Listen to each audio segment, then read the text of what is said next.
and transitioned to a program now called VFA. VFA is not an acronym for anything. Everybody asks every time we present. It was the name of the company that created VFA. It's a capital planning software that is now owned by Gordian. They're a very large corporation that own a lot of things that relate to building management, facilities planning, facility management. So that's what VFA is. It's a capital planning software. All right, so it uses RS Means, which is a construction cost database. And interestingly, Gordian also now owns RS Means. It's used in the construction industry across the nation and probably even worldwide. And what it does is it provides dollar amounts for equipment, components, and also labor costs. And it's updated on an annual basis by a lot of people researching throughout the United States. So we actually use data that is made specifically for Denver, Colorado, that helps estimate what components or equipment would cost if we replaced it. One thing about VFA, and one of the reasons we transitioned, is it's way more robust than our previous software. We can now track our playgrounds and irrigation and landscape scoreboards. You can see all the items on there that CostLab didn't have that now we have entered into the VFA program. It helps to have a more accurate dollar amount, so that's a great thing for us. One of the other differences is in CostLab, we tracked most everything just by a light fixture, a doorknob, things like that. It wasn't system-based. And what we're doing now is somewhat of a more system-based approach. So the whole HVAC system is tracked as a system, where prior we only had, say, for instance, rooftop units in, and it didn't include the ductwork and all the parts and pieces that go together for a heating and ventilation system. Some of our things are still tracked by individual, but a lot by systems. That helps us, again, to have a more accurate number. Okay, Molly. So what the transition means for us, we've been building this software for 2 years. We feel like it's pretty good.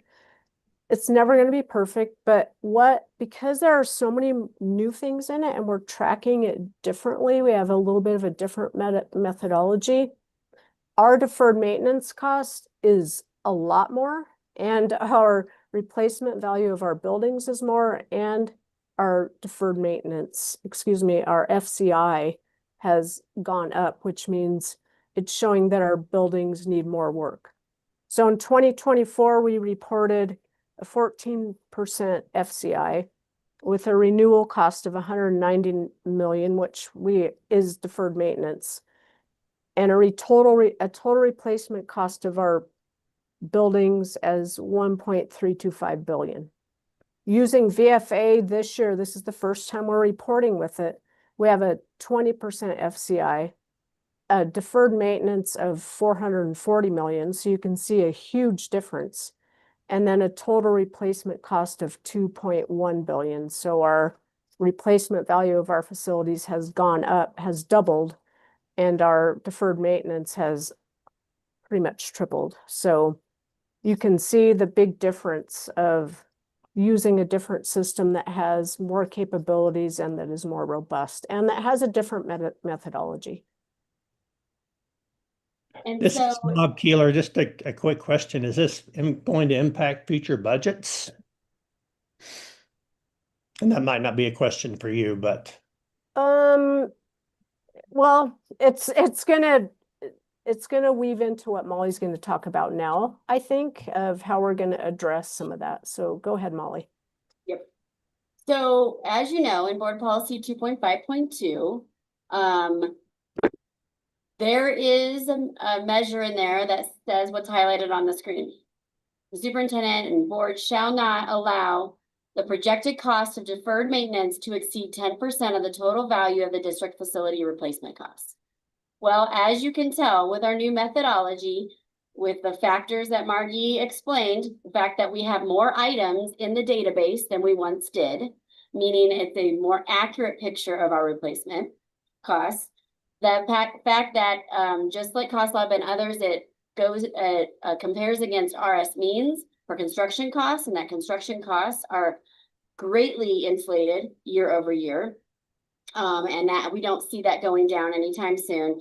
And then that it's the system-based method versus an individual component. So instead of what is the cost to replace an RTU, it's what is the cost to replace the HVAC system with X number of RTUs and, you know, all of the different components of that system.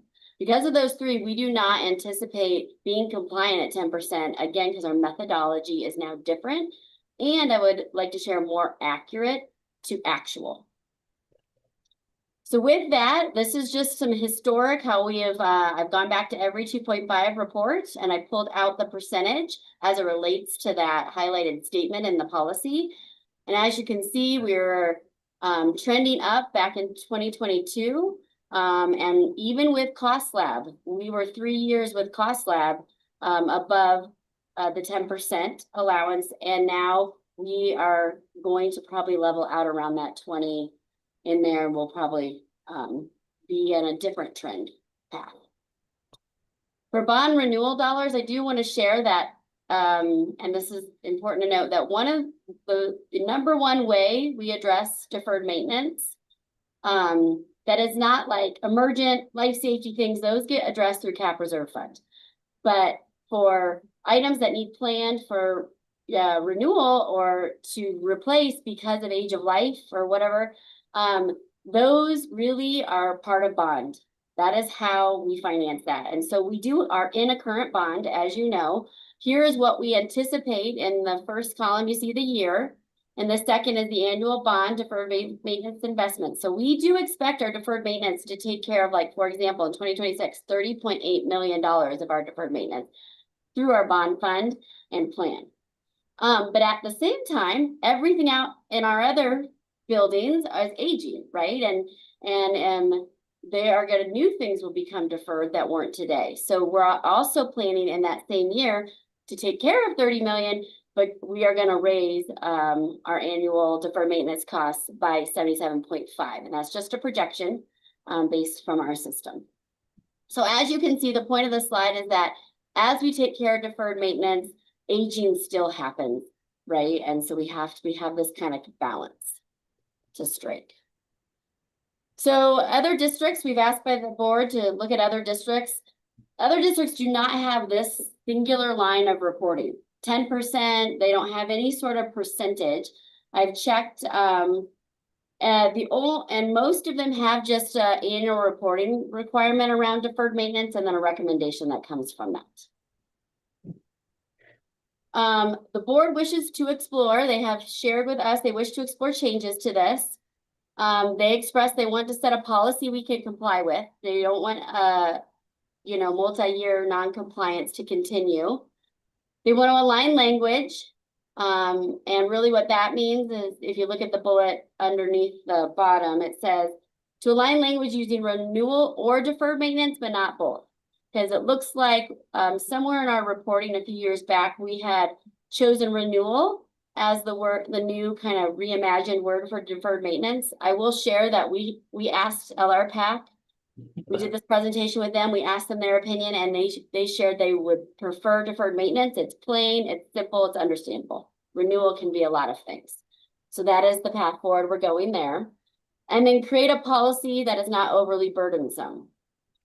Preliminary discussions with the board included, like I said, choosing either renewal or deferred maintenance, and we plan to choose deferred maintenance per LRPAC's recommendation. We're gonna they want to move away from a percentage to more robust reporting option, and that is yet to be determined. We're gonna need to show them some recommendations, and then explore feasibility, system and staff limitations if we include magnitude of risk. What that means is that they were thinking like it might be nice for our deferred maintenance to not be a lump sum, but maybe to be in categories of priority and or risk. We are currently exploring if that is possible, going back to the not creating a policy that will be overly burdensome. We want to be able to use the system we implemented, and we want to make sure this is a function it can actually do. So just FYI on that. So now questions to you.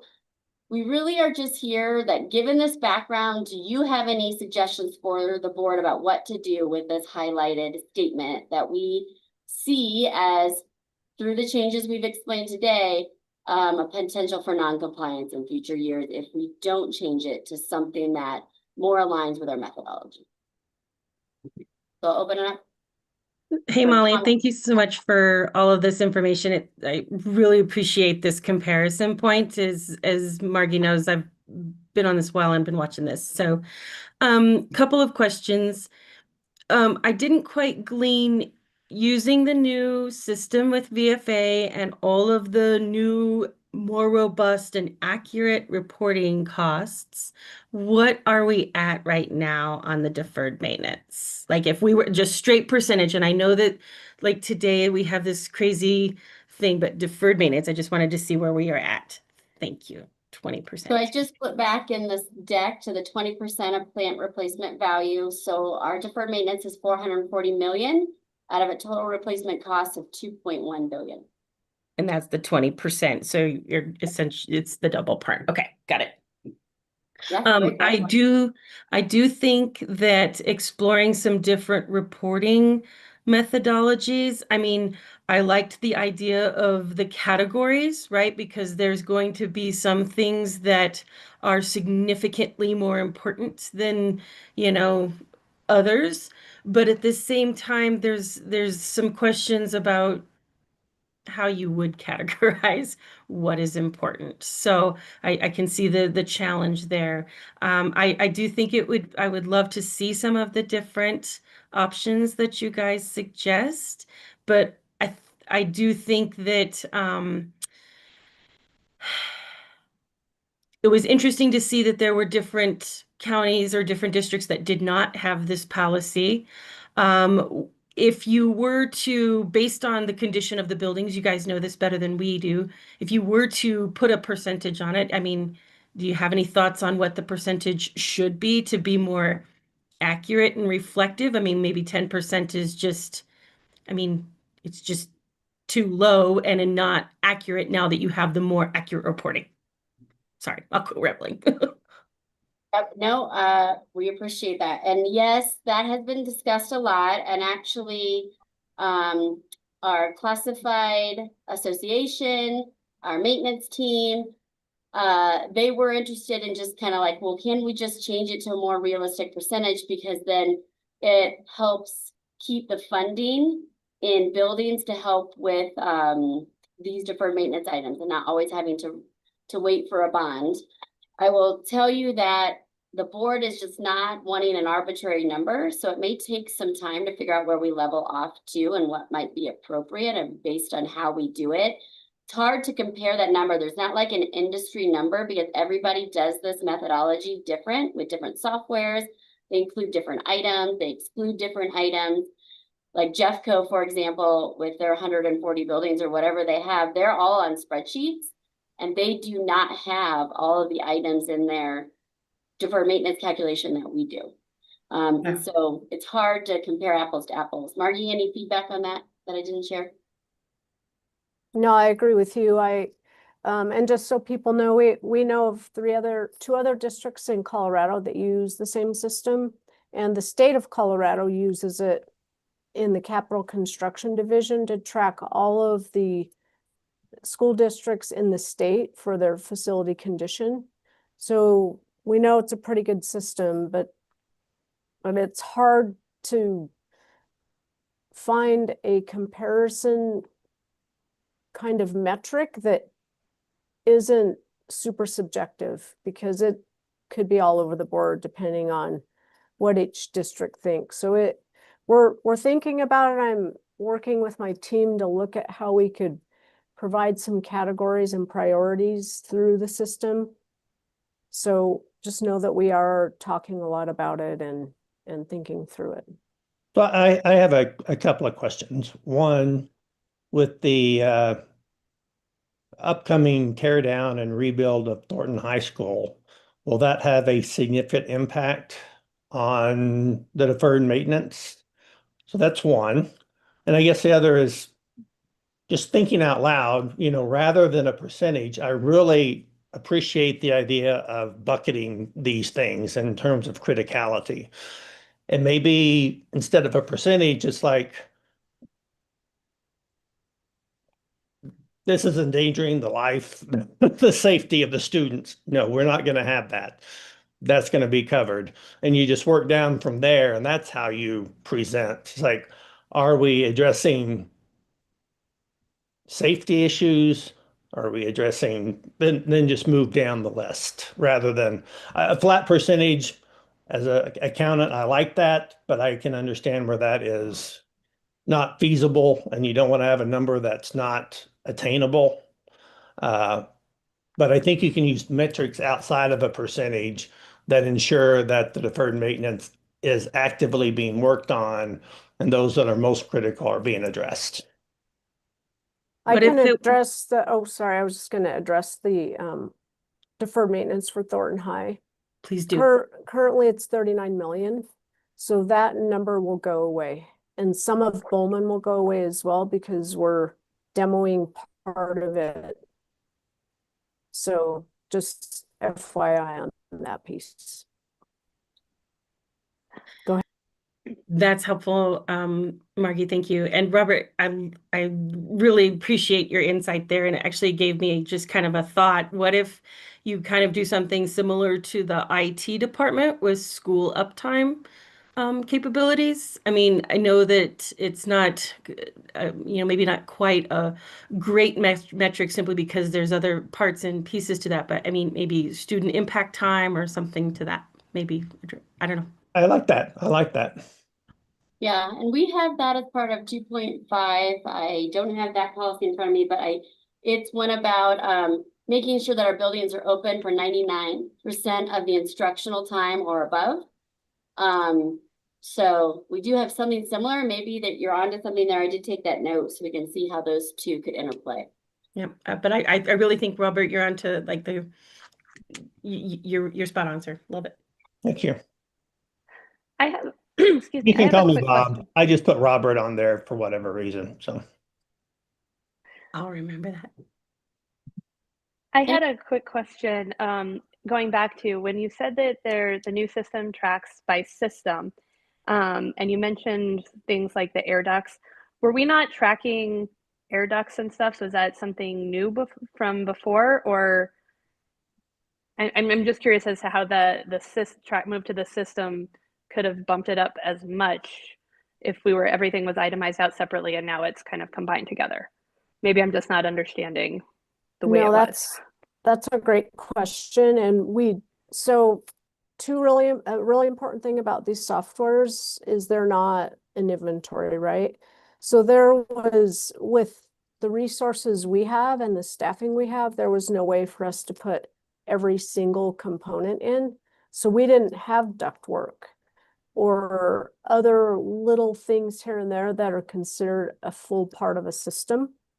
The way that VFA is built is it considers the entire system that our staff would have not been able to put parts and pieces together. It's kind of complicated. So there were things that weren't in there that now, because it's system-based, they are. And I do want to mention that we're testing right now, how are we going to change the data in VFA after a bond project? So we're doing a mock takeoff and entry of data, because let's say on a school, we replace 3 rooftop units and that's all that needs replaced. So how you can't show the system is completely updated, right? So there's interesting decisions we have to make about how do we now show that we've taken care of some of it, but some of the system is still considered deferred. So it's pretty complex, but I think it was Kristen, right, that was talking? Yes. we did not have everything in. And now some things are still by part, like by a thing, if you will, like doors versus systems. The big things that are in by systems are HVAC. Fire alarm is a more robust plumbing system. So it varies between, not every single thing is in as a system. So I hope But that helped. So in general, there are some things that are being included now that were not being included before. Okay. Yes, and a lot site related. There weren't site things in Cost Lab. We couldn't even put them in. Gotcha. Thank you. You're welcome. Marky, another question. I was excited to see that it integrates with the construction data and such, because then you're kind of getting like near real-time updates, and plus two parts in construction, you know what's going on. Are you just sheer morbid curiosity, does this track to like a specific model, like you would know what that model would take for, you know, a fire alarm system or something like that? Just if it's that detailed, curious. Oh, you mean like if equipment has a new, like new models of equipment? Is that what you're asking? No, essentially, like, for example, if you, and I'm going to do this only because it's what I know. You have a fire alarm system that's a silent night system, and you know what the parts that go into that silent night system, as opposed to just in general fire alarm system parts. Oh, no, it does not track by systems. Okay, It is got it. by a specific manufacturer. It is a fire alarm system. Got it. Thank you. Did that answer your question? Yep. Okay. Any other feedback before we turn the meeting back to you guys? We appreciate your time and the feedback, and I will share. The feedback thus far that you've given is aligned with LRPAC, aligned with the board. So the next steps that we would have is that we have created a subgroup that met once already to start looking into how to create some recommendations. And then we'll be taking those back to LRPAC to determine what gets presented to the board.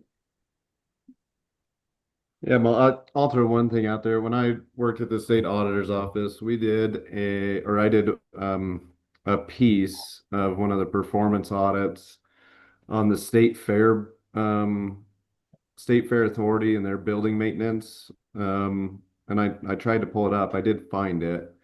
And the criteria we used was based on state architect standards for building condition. And then you get poor, less than poor, good, all of that stuff. I don't know if that might be something, but when you were talking about it, it made me think of that and figured I'd throw that out there. Great, thank you.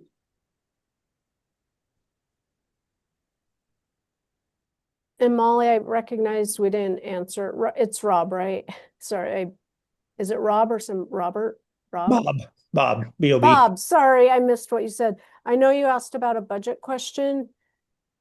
I don't know that we can answer, but that's a large, so that would be like an Aaron and Gina, and because that's a whole general fund question. Yeah. No, I get it. Bond planning is a whole nother thing, so it would impact how we plan to bond, but if taking more money from general fund is way out of my wheelhouse, without a doubt.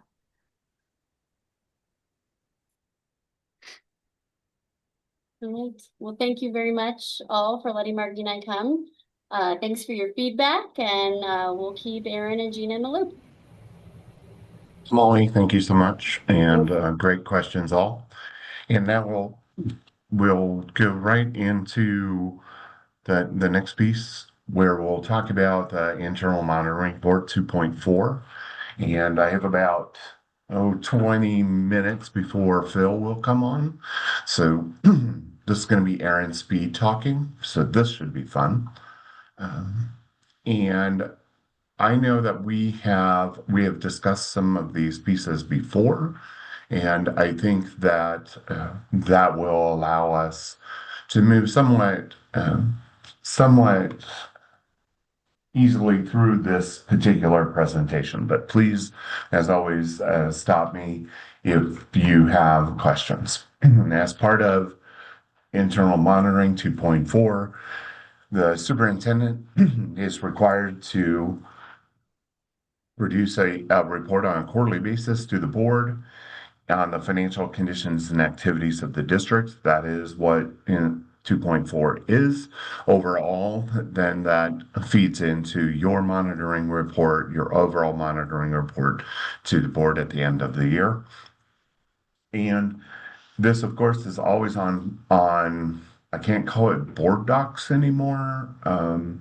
If you now go to the board's website, you will see that in the board's website, it now has agendas and meeting minutes directly on the board's website. This is different. It's a different change. It used to be board docs. We are now just straight in. So going under our district, under leadership, and then under leadership, the Board of Education, and then off to the left side, you'll see agenda and meeting minutes. So then you'll see the agendas and workday sessions for each of our board meetings. Kind of specifically to internal monitoring report 2.4, we do it first with, of course, with just a PowerPoint presentation. You can see this PowerPoint presentation, even with the cover, is just 11 pages, where we set the definition for them again of 2.4. We set the then major components, and these major components we come straight out of the policy. And what Gina and I have done is to make sure that we're covering in a highlight sort of area for the board. And James, you'll certainly recognize a lot of these pieces from your time at OSN. So the first piece is just monitoring of the fund balance and the reserves. There's very specific policies in 2.4 that deal with that, both reserves for restricted fund balance and specific purposes, certain risks, and then the board's overall unassigned fund balance, which is no less than 4% and no more than 8% of general fund revenues. And we do that graphically.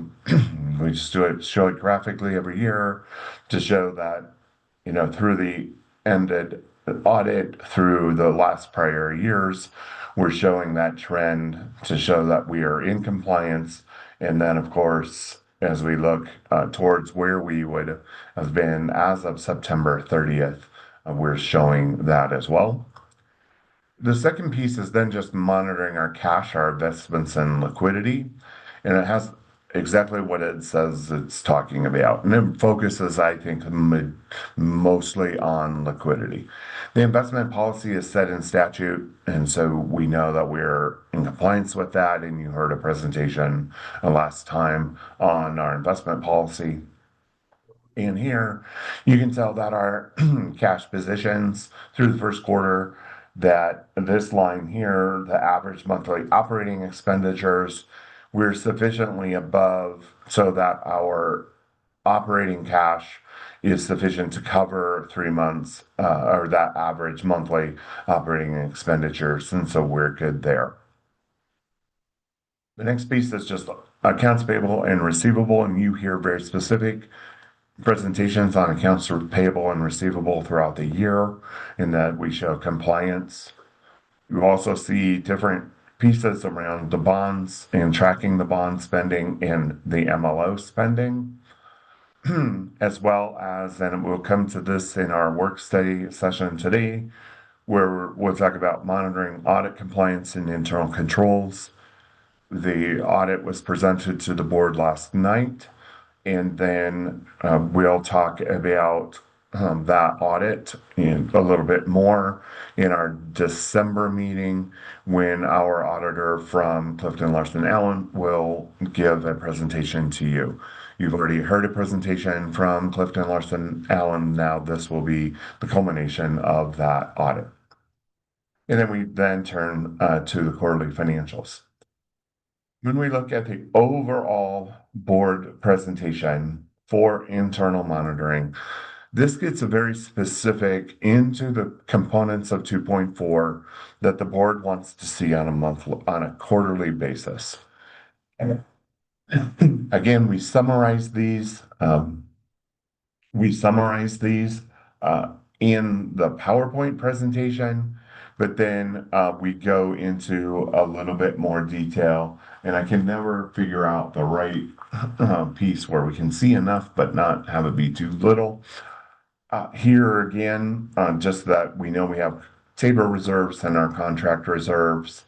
We do show the district's level of Tabor and contract reserves, as well as each of our charter schools.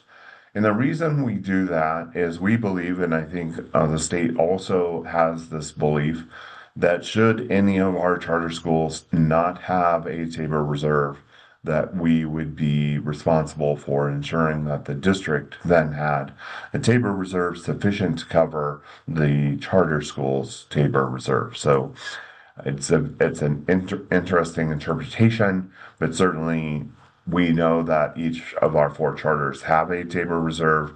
We feel as if, or they feel as if, and their auditors feel, their individual auditors feel that they are in compliance with Tabor reserve policy. And the next piece is then the flip side of this, which is, as we already talked about, which is the unassigned reserve for the district. And we were showing a 4.9% reserves, 4.9% of general fund revenue. And that was sufficient to be within policy, no less than 4 and no more than 8% of general fund revenue. What we do share with the board every time is that the GFOA, the Government Financial Officers Association, does say what their fund balance policy has been, and it has changed a lot over the years. Even in the last 15 years, I believe that the best practice from GFOA has changed a couple of times. They used to just do this flat out 2 months of regular operating expenses, which in other words is 16.67%. And the board has chosen a policy of 4 to 8%, no less than 4, no more than 8. And if it were 2 months of regular operating revenues, then that's closer to 16.67%. So you can see that that's a little bit different. GFOA then came and provided some nuance to that policy. And they said that as long as the district or a government is in a better position to predict contingencies and the revenues and expenditures are more diversified and less subject to volatility. And if you think about our general fund, it is somewhat, even though we do have some level of being able to predict contingencies, for example, declining enrollment. And where we know that there was volatility was related to mostly to grants. And so those grants were covered in a different fund, not the general fund. And I don't know what you did, Bob, if you remember, but when we had the floods and some of that money came from the state and then some of it came from FEMA, that when you have the 100-year flood, certainly that could cause some level of volatility on those expenditures. But I do believe that in most instances, especially for school districts, I'm not sure for the university, but for the school districts, FEMA did a pretty quick job in paying back, especially the Front Range districts. I will say we had perhaps a different experience at Aurora, and I know that the state of Colorado, I'd have to look back at their latest piece, but they were still owed money from FEMA from the floods, I think at least up until 2 years ago, and I'm not sure FEMA has paid yet. Um, but that hasn't happened really for the district, and so I could argue that having that level of reserve is sufficient, given less volatility in our revenue. I think the volatility of revenue came into play certainly for the district in 2011, starting in 2008, 9, 10, and 11, with the introduction of the budget stabilization factor. But once it was in, so this is a strange way of putting this. Once it was announced, it all of a sudden became predictable. Hoping that makes sense. So then it became less volatile because now we already knew it. So it was volatile for 1 year, but then we knew, and we knew what to do with it. The cash piece is really what we've already talked about and shown. And then do not expend more operating funds than have been received. And here I just want to take a little bit of time on this because in this case, I would say this is a little bit more difficult because, and it's sort of in the oopsie daisy, go the wrong way, I guess. Yeah. This is a little bit different because you can see that in the net changes, we are going to show from time to time negative balances.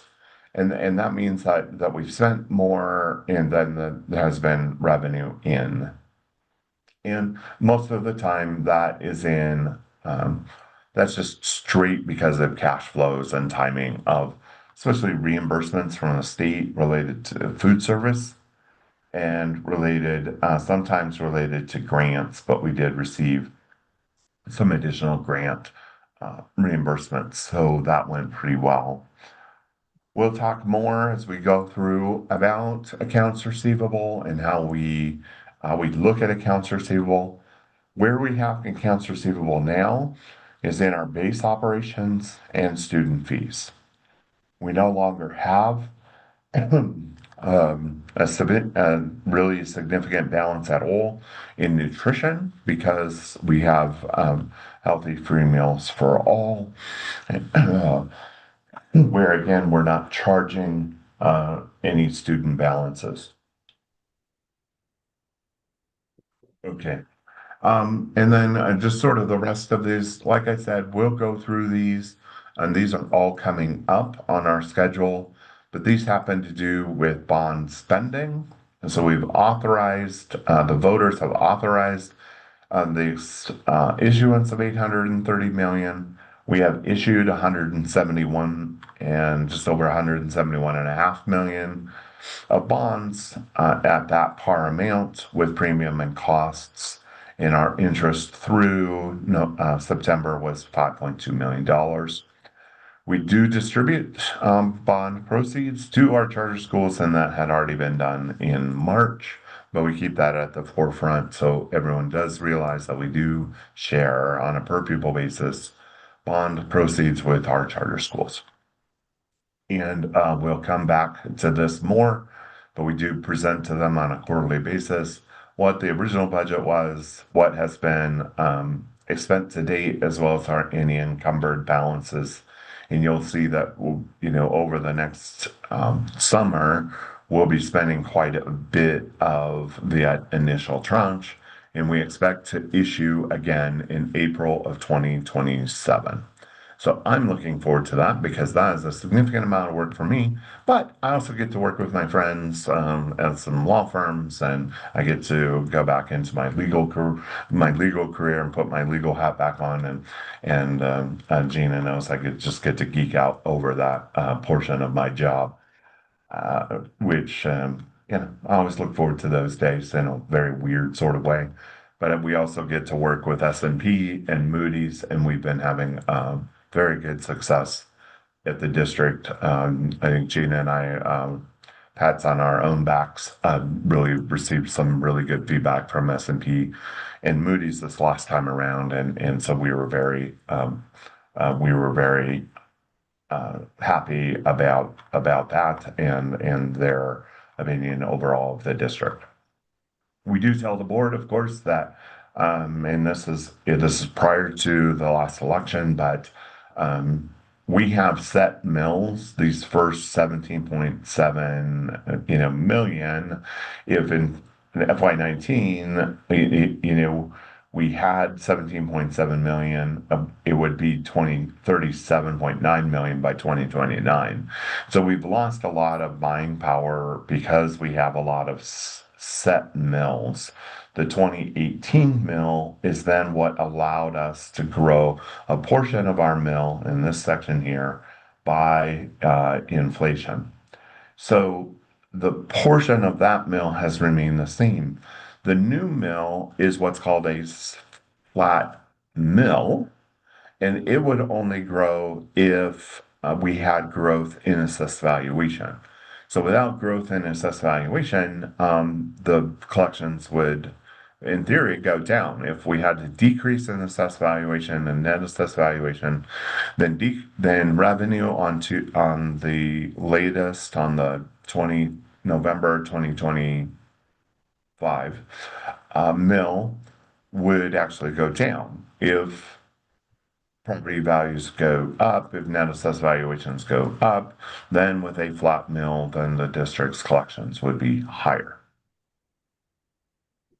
And now I'm just going to fly through some of the rest of these. There's just kind of this overall shell. All district policies written in the negative, so I always have to remember that. The superintendent shall not achieve compliance. Yeah, I don't know. It's very difficult to read these in the negative.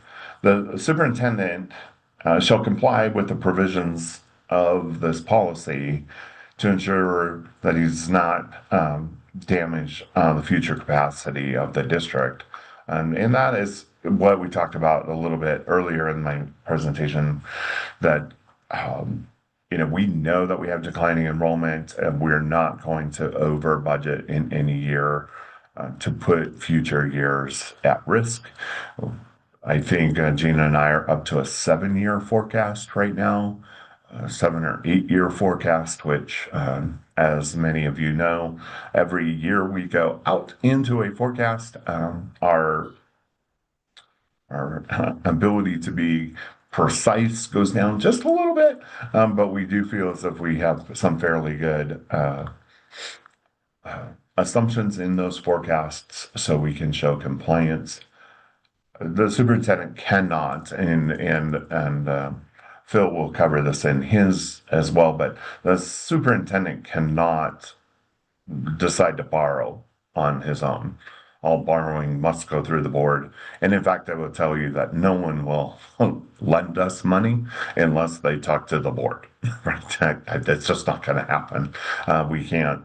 The superintendent, Phil himself, me, Gina, we just can't call up somebody and just start issuing bonds without the approval of the board. And in fact, it just I don't know how it would happen. And then again, monetary or any kind to join or support litigation. And Phil will talk about this at a different meeting, but we're not going to be committing district resources to any sort of litigation without board knowledge. We'll talk in our off session about the competitive process to select an auditor, because we are now going to release probably today an RFP for selection of auditors. And then we must then obviously provide a budget to pay said auditors, and we will not fail to do either one of those. And we talked last time about the prudent investments investor standard and the overall district policy and state law about limitations on our investments. And then I do believe I'm really close to the end, public image, mill levy overrides, which we'll talk about more in a future piece. So overall compliance with 2.4. And as we've discussed previously, we do have, our quarterly financial report by all of our funds that show a quarter to date budget actuals and our percent. And as you all know, we're only at this point 3 months in, so very difficult to show any sort of variance with any new information that we might have. So with that, and we'll come back to questions, but I do want to yield to Phil. And so Phil Spare is here as our general counsel, and Phil is here to talk about the superintendent compensation. And I will flip off my share screen, or I think I will. That's on a different screen to stop sharing. There we go. Welcome, Phil. Again, Phil Spare is our general counsel, and I am. I don't know. I won't tear up, Phil. This will be. I promise. I'll tear up a little later. Phil has decided to abandon me, and has decided to join other ventures as he's moving into the retirement world, and he is retiring of the district at the end of next month, so December 31st, as the worst sort of Happy New Year celebration that I could ever have. But I will turn this over to Phil to talk about superintendent compensation. Thanks, Phil. Thanks for being here. I don't know if I should thank you or not for that intro, Aaron, but thank you anyway. So my name is Phil Spare. I've been general counsel here for 11 years. Prior to that, I was in private practice representing school districts in Pennsylvania for 22 years. And I am retiring from full-time in-person employment at the end of December, starting my own law firm, hanging out with my granddaughter, and going to go fishing on weekdays. So I was asked to present to FAC this morning about Board Policy 2.6, employment, compensation, and benefits. And there's a section in there that says that the superintendent cannot change his own compensation. And my analysis of this is that the superintendent has not changed his own compensation during the time frame that you're looking at, or any other time while I've been here. In order to check that, I check with many district leaders to ask them in general, are they aware of any ongoing policy violations? And the answer has been no. And then I check specifically with Heather Anderson, the district's payroll manager, and ask about the superintendent's compensation. I did prepare a memo that I believe has been distributed, kind of a short and sweet memo because I don't have a lot to report. I did find it noteworthy that both our superintendent Godowski and our deputy superintendent Bo Fobert declined to receive a pay increase for the 25-26 school year that they were entitled to, but during the difficult budget discussions of spring of 2025, they both decided to forego those increases. So that's my report, and I'd be happy to answer any questions you may have.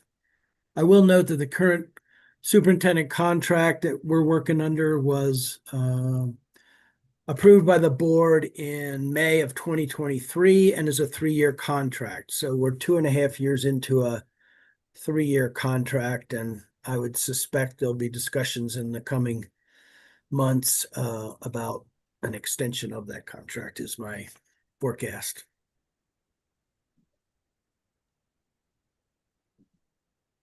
Any follow-ups for Phil on the superintendent's compensation? Not for me, very clear. And I appreciate the superintendent and the other not taking a increase, even though they more than deserved it.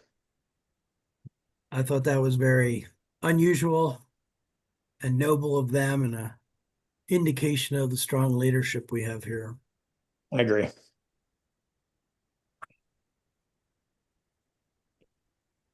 What Gina and I would also add is that we have really a lot of internal controls around our ERP system, specifically PeopleSoft, which is how we pay everyone, whether we pay them, even if we decided to pay someone through accounts payable, if they were not an employee, but through the PeopleSoft system and how we pay people, the number of people who need to be involved in the checks and balances of adjusting pay, there are a substantial number of people, not the last of which is Gina and myself, as well as our payroll managers, Phil mentioned, but also multiple people on our HR team related to payroll in order to get pay increases or changes into the system, as well as all the way from my side through a cash approval and a payroll approval. And those would be all of our internal control checks, all part of checks that happen during our annual audit provision, where they do check and do sample payments to make sure, for example, that my pay would match what is in my contract, and that pay has not varied from that. And those are easy as well for our external auditor. And then should it be a request through accounts payable, again, there are a sufficient number of internal controls that would not allow for that payment without it going through, again, at least 3 or 4 checks before internal control checks before it was ever paid. Thank you, Phil. Thanks so much for joining us today, and we'll now move on to our next piece. Thank you, everyone, for your attention today and for your service on FAC. I appreciate you. Congratulations on your retirement. It's Thank you great. very much. Yep. Yeah, Enjoy, thanks, Phil. Enjoy it. All right. Congratulations. So now I just want to turn briefly to a presentation that I was asked for. I think it's a good presentation, specifically around centering on, and I did load it out there for folks to see. I know Mike was not able to join us today, but I do want to just briefly cover it.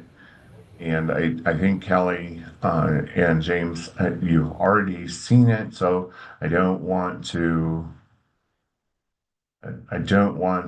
cover it in so much detail. Bob, I know you also have a significant amount of experience in this area, but please do stop me if there's anything you want me to cover in more detail, specifically as it relates to the district. Funds, we keep track of funds. We talk a lot about the general fund. We talk a lot about cap reserve. We talk a lot about the bonds. Specifically, there are 2 pieces of bond funds. There is bond redemption fund, which is where property taxes go to repay the principal and interest on the bonds that we issue. That is the bond redemption fund. And then there is the building fund. It's a capital reserve fund, capital projects fund. That capital projects fund related to the building fund is where the bond proceeds go. That is for the spending of the bond projects. That allows us, if you think about a fund as an individual, we won't call it an individual company, but it is an individual entity that allows for its own set of books, which means it has its own identifiable assets, its own identifiable liabilities, its own identifiable revenue expenditures, and then fund balance. The board then must adopt a budget for each fund. So the more funds we have, fund accounting, the more funds we have, the more budgets for each of those funds would need to be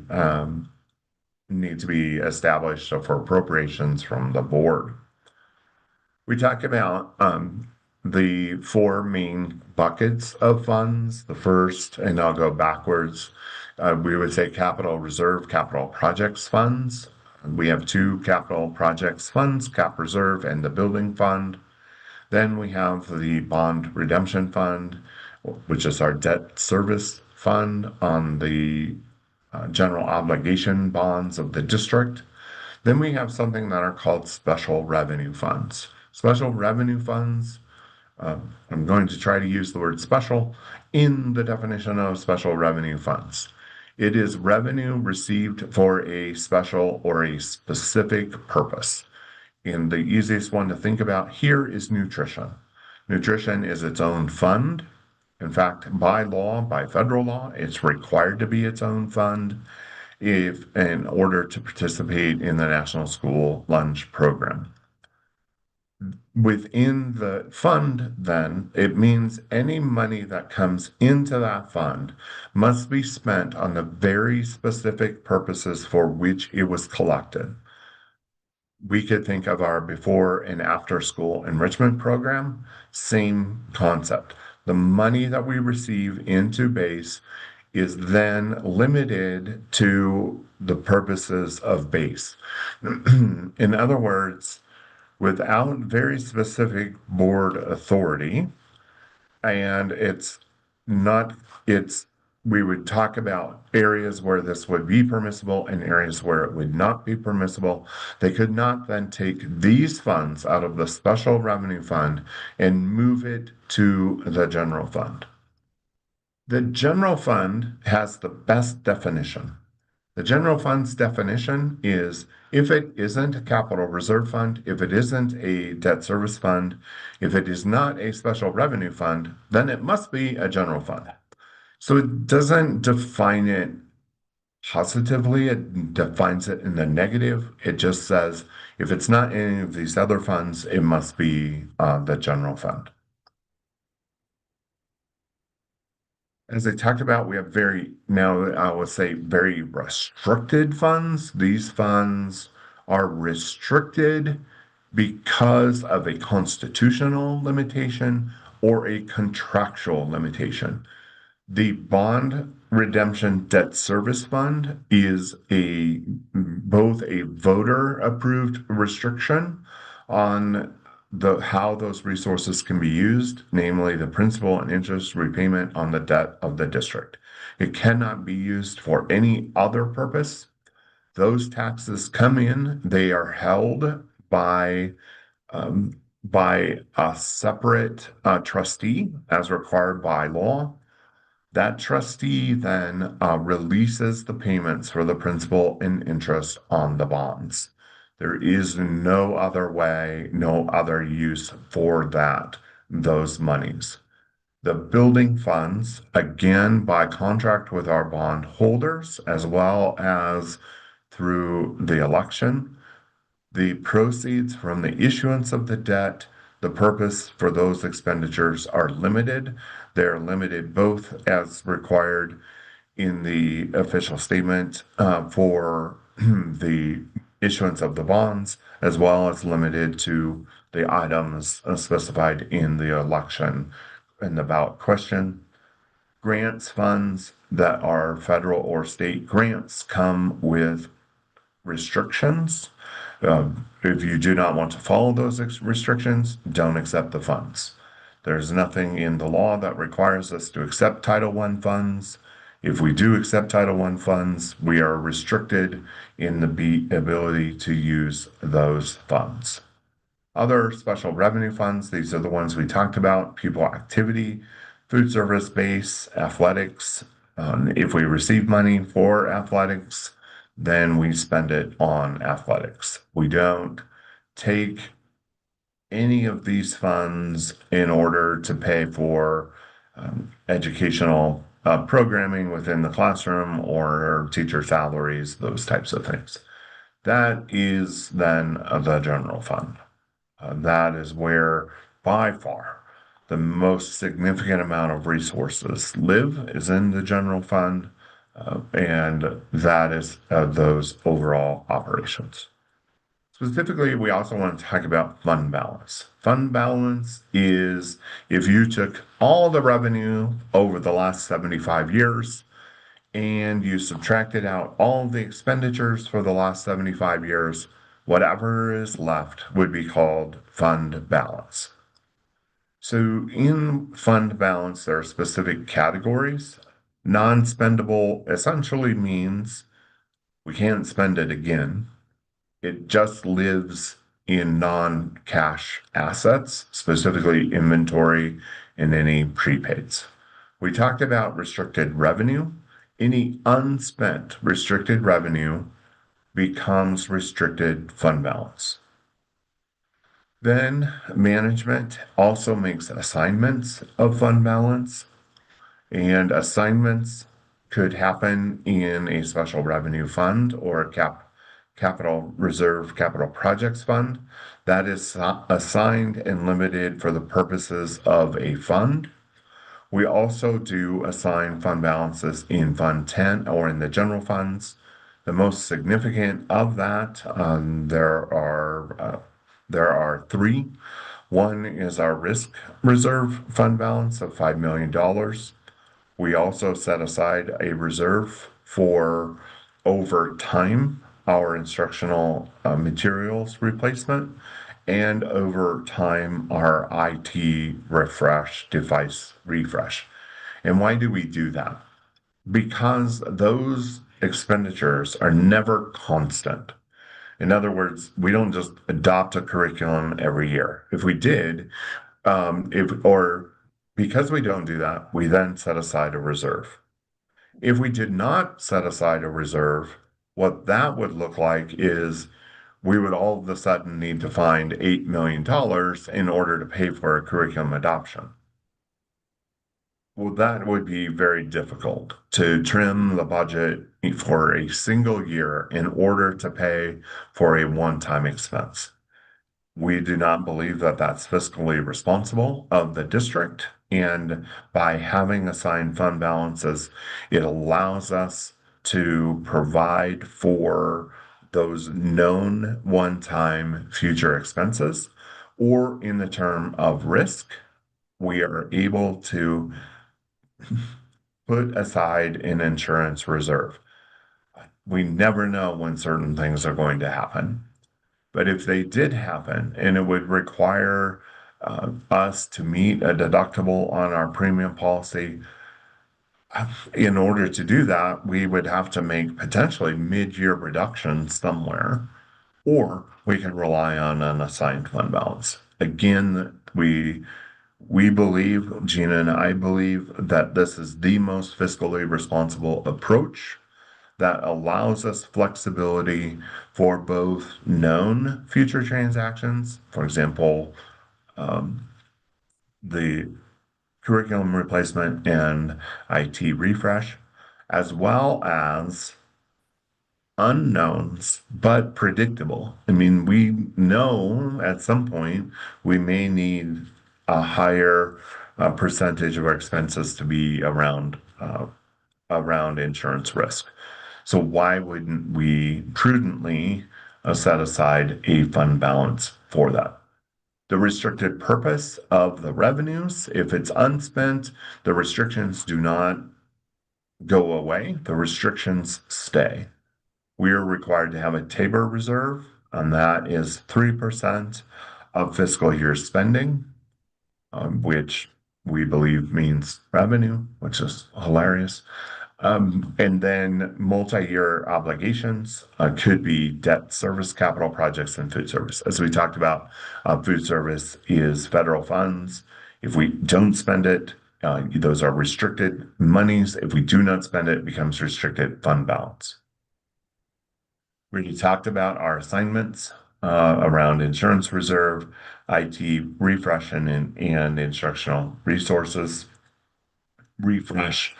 And then the limit of policy of unassigned is no less than 4% and no more than 8% of general fund resources.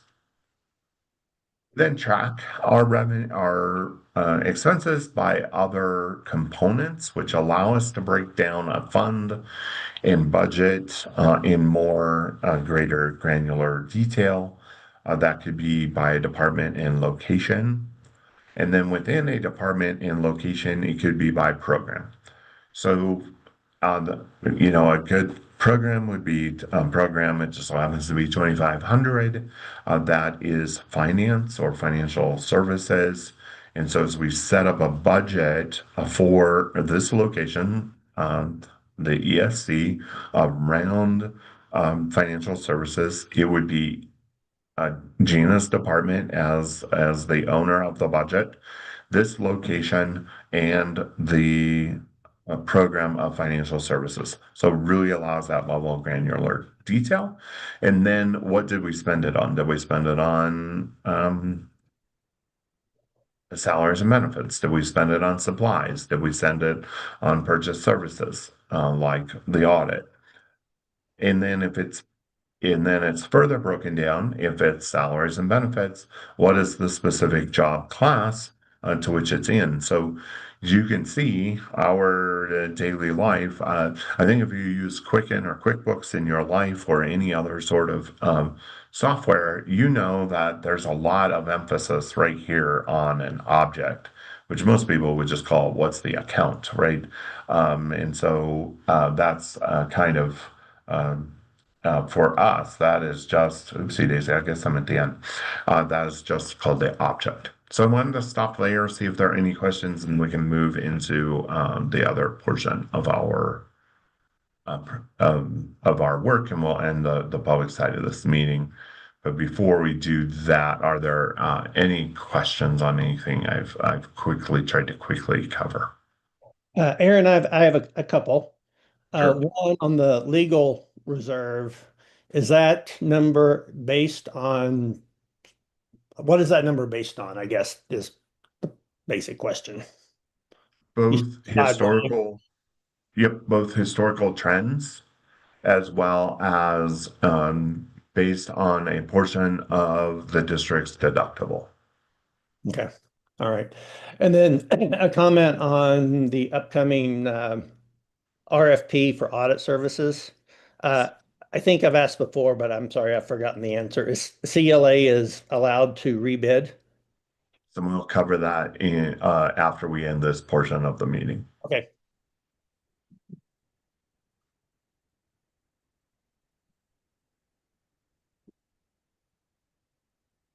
Let's see.